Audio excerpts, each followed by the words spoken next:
Tulsa at Stephanie Lewis's house. We're getting ready for our second juice class, juice and raw foods class. And behind me, Bella is making her amazing raw barbecue. So what we've got here is, this is a family-sized recipe.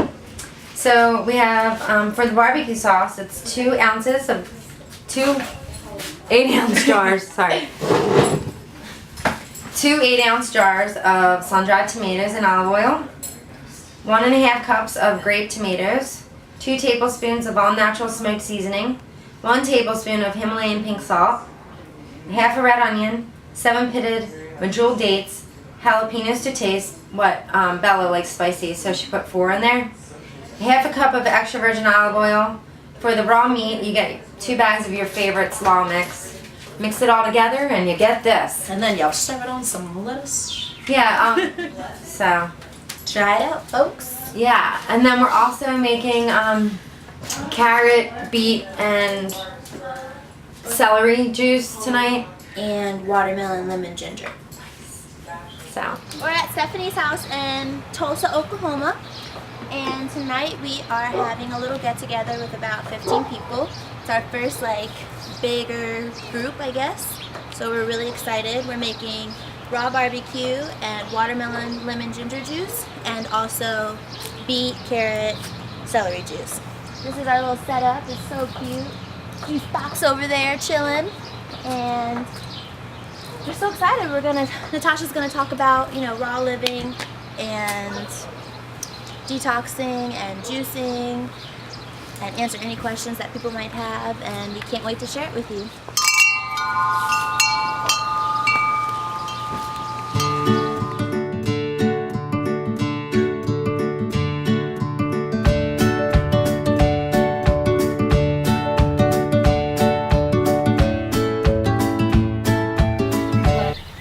More of a joyful feeling of, hey, I want to do this, or I want to try this, before I die, or I want to go here. And do the easy things first. You don't have to shock your system, do the easy things first. Think about what you put on your skin, your lotions, your makeup, your deodorant, your toothpaste. Don't ingest fluoride. Do not put deodorant on with aluminum. It's all linked to Alzheimer's and other, it's very toxic for your body. They tell you it's good for your teeth. It's very toxic for you. Just Google it, research it a little bit. Don't take my word for it. So get rid of those basic things. All you got to do is buy another product.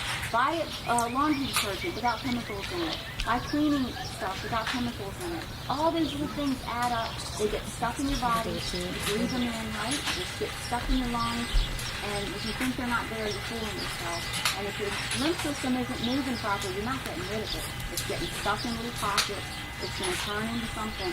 If you buy celery that's not organic, it's one of the most toxic foods you can buy. The amount of chemicals that are on celery that's not organic. So that's the next easiest thing you can do. Like I say, you don't have to go from black to white, all at once. Eliminate the things you can just easily buy another time, and then start buying organic. And then if you can get local stuff or grow your own stuff, do some of that. Get some of that into your life. There's residue. From every chemical reaction in your body, there's a residue that needs to be eliminated through your skin, your lungs, your bowels, your kidneys, filtering it out. So get that lymph system moving first thing in the morning. When you heard about, you got to wake up and have a big breakfast. The food pyramid, the fruits are up here, and the grains and stuff are down here. All I can say is it's not true. It's not going to keep you healthy or make you healthy. It's not going to make you look better, feel better, or get better. What they told us isn't true. It supports big corporations that grow grain, dairy, meat, all those things that you think you need for strong bones and healthy teeth. And like I said, that's another class. If you have questions, I don't mind answering them, but I don't want to get into too much controversial. Been programmed since day one. Yeah. And milk is great if it's from your mother, and you drink it up until the point you're supposed to be weaned. And then you actually lose the enzyme that breaks down milk in your system. So then we go to drink milk from another creature. It doesn't make any sense. And it's one of the most mucus-forming foods for your body is dairy, meat, and grain, processed grains. Processed grains, any grains that are cooked, because they're dormant. There's nothing living in it. And if you think about it, what does your body need? It needs life energy from the air, from the sun, oxygen, sun, and food. And you're feeding your body all dead food. Well, where does it get its life energy from? It gets it from your tissues. It pulls it from your bones. It makes your bones brittle. I mean, does that make sense that our bones we should have osteoporosis in a short lifetime that we have? Shouldn't our bodies be able to stay healthy while we're on this earth for 100 years at the most? It should be able to, and we should probably be here a lot longer than that, but it's degenerated to this. And there's a lot of different views, and everybody, can take it to whatever level you want to, but like I said, something that you can maintain, not stress out about. And the more you do, the more you want to do. And it happens and sneaks up on you. And now, like, I'm 99% raw. Every once in a while I have a bite of something if I go to somebody's house. And I'm 80% juicing and the rest raw. And I have never felt better in my life. And I have easily lost extra weight that I had. The only thing I'm not doing at this point is exercising very much. I'm just getting back into exercising. But when I first started detoxing, I literally felt like I had the flu for about 2 years. And it wasn't even a very deep detox. That's how toxic I was. I had so many heavy metals in me. I did landscaping for 15 years and dealt with herbicides and pesticides. And I literally felt like I had the flu for 2 years. I had no energy, and I just knew I had to keep doing it. And then every time I've advanced, I've had detox symptoms of, feeling bad, and you just get through it. And it's detoxing because it comes in waves. It's not like, oh, I got the flu, but within 2 hours the symptoms are gone, and then they might come back and get the hot flashes. And so you'll get detox symptoms the more you eliminate and the more good stuff you put in. At first you're going to get more energy. You're going to be like, man, I feel great. And then you might feel a little bit lousy, and then be glad because it's something being pushed out of your body. Mucus, you think you have a head cold, but it only lasts for 24 hours. It's, it doesn't last the full week that, a normal cold would. And then it's detox.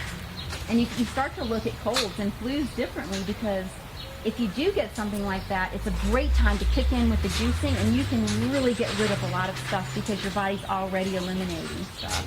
So you can take advantage of that and not even look at that as a negative thing anymore. That's pretty cool when you look at, hey, I got a cold, great, I'm going to take advantage of this. It's a different mindset all the way around.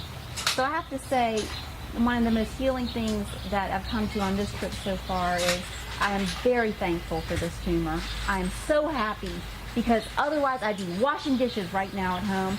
I wouldn't even think I could do this, that I could drive that freaking cereal box over the West Virginia mountains. I was terrified. My knuckles were white.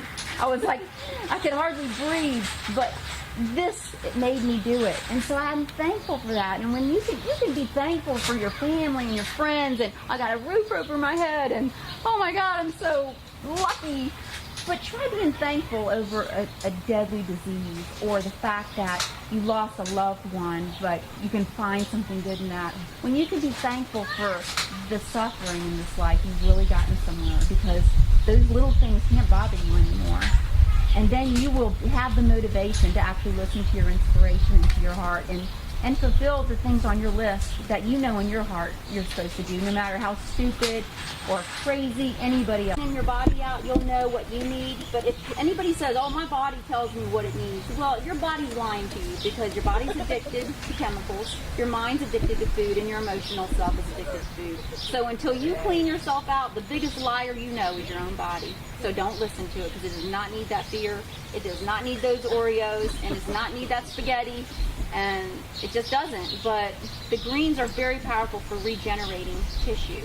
Fruits are detoxifying, greens are regenerating. And there's some detoxifying greens and there's some regenerating fruits. But all in all, in general, that's what you want to do. A good way. Depends on what you're trying to accomplish. It depends on what you're trying to accomplish. If you want to get on a basic regimen of getting better, but still being able to eat some stuff that you're used to eating, and socialize with people and stuff like that, start your day. Just try this for just try it for a day to start with. Wake up, make yourself a fruit juice, and if you don't have a juicer, use a blender then, and drink that, a big glass of it. And then when you get hungry, make another one. And when you get hungry again, it's probably going to be about maybe 2 or 3 o'clock. You're going to be surprised at the energy this gives you. Make one more. if you can stand it. If you're like, there's no way I gotta eat something, make a big salad, like put avocado in it, olive oil, nuts, seeds, you know, make it nice. And then tell yourself, after this salad, I can have whatever I want. Well, guess what? At that point, you're either at least 50, if not 80% raw for that day. You've done your body the biggest favor you could, and then eat what you want. And then in about a couple of days of doing that, when you eat what you want, you're not going to feel so good. You can be like, man, that just made me instantly sleepy. At this point, if I eat a salad, I almost fall asleep. It makes me so sleepy. It's so much lower energetically than fruits. And the more you clean your body out, the more sensitive you'll be. And my brother's a prime example. I've been preaching to him, tried not to preach, but you know you are as a family, for years. He's got rheumatoid arthritis all over. Food be thy medicine, and it is medicine. And And it can be fun. and it can be fun and tasty. And so what Bella has prepared for you at this point is raw barbecue. So this is all vegetables. And you know, can pass them all out a obviously it's not barbecue, but it's a raw barbecue. And so we want to show you that this stuff can be fun. It's not just carrot sticks. Is anybody allergic to anything? Any food allergies? Coconut? What you got? Oh no, you're good. We're Not on the good. menu. That sucks. Dang. I was like, what in the world are you talking about? Yeah. You talked about coconut oil. No, and I look. Here, I knew you were going to put that on. I knew you were going to put that on. Yeah. No. If you do not like it, I won't be offended. Here, if you guys need them. Yeah, if you don't want to eat the lettuce. Just like your barbecue. Honey, if you want to just make the plates, I'll hand Yeah. them out. I swear. Okay.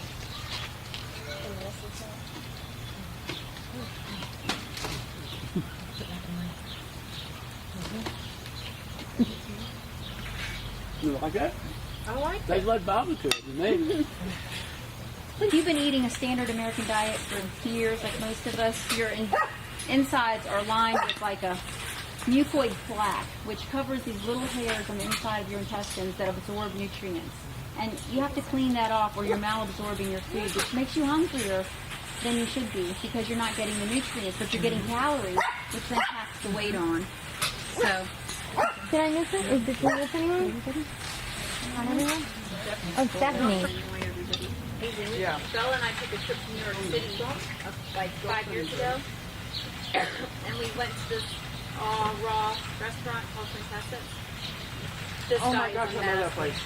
He is such a master. Everything was raw, and I didn't even know what some of it was. It was like food from another planet. We ate just that almost for 2 days, and I felt so great in everything. My body worked great, and was so full of energy, and it was so tasty. You wouldn't have believed that it was raw. You could make raw cheese that wasn't really cheese. It was made out of nuts. It was crazy good. I can't describe it until you experience it, but I can get it. I'm not amazing. Raw Chef Dan. You can look him up and get recipes from him too. He gives anything you could imagine to make a raw version of. Nuts, seafood, you know, you name it.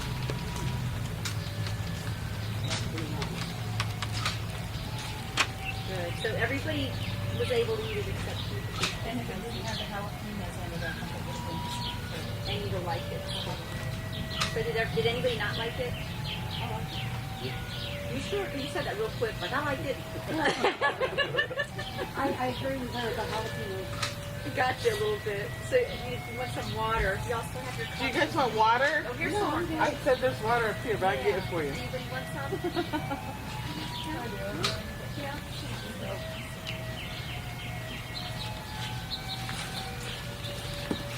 You said else? You up? The chocolate pudding is it's bananas, avocados, honey, and raw cacao powder. So it's all raw. Oh, wow.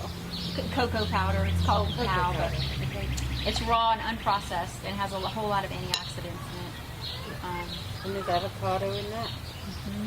Really? I didn't even taste it. Yeah, that's the beauty of avocado. And you can make this any flavor you want.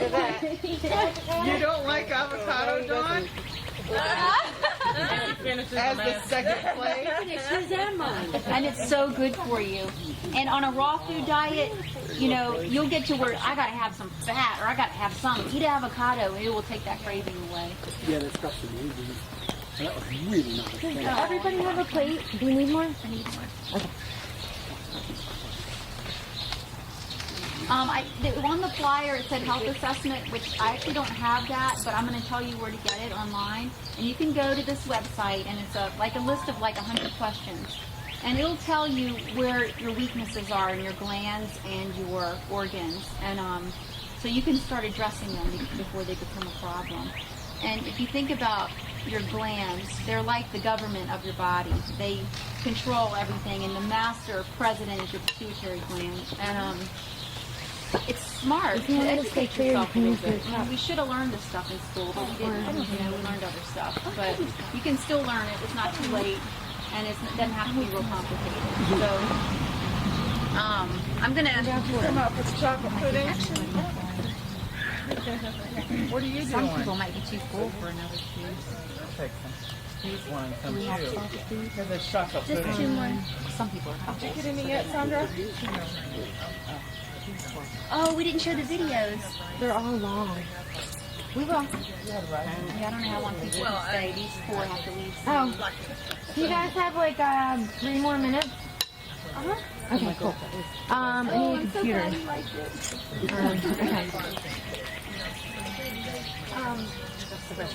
No, I don't know if she made a recipe for that, but I can email it to you. Y'all are a couple. Y'all are a couple. I'm just gonna give you one. You're a couple. Yeah. This is what we're doing. So you can go online to Indiegogo.com and put in the juice box camper. And as we go on our trip, we're gonna make video updates, and they're really funny. And you can see if we make it to California and everything I'll else. make it. Or when we make it, what year we make it. Which You have a Facebook page? yeah, we have a Facebook page. Is it a like or? No, it's a one where it's not a like one. It's a regular one. So, yeah. So More interactive? yeah, there's more interaction there. All right, what is your, I know. is it called the Juice Box on Facebook? Juice box camper. Yeah, I used to make that before. Yeah. And on Indiegogo, if you put in the search bar the Brian was juiceboxcamper.com, my one. then all our videos and photos come up. And but that's only going to be up another month, so you can Facebook us too. But and on there, all of our emails are on there too. So you just got to get better flyers made. But I was so blessed that I had both my kids come with me, and that was another one of my dreams. Traveling in that little camper?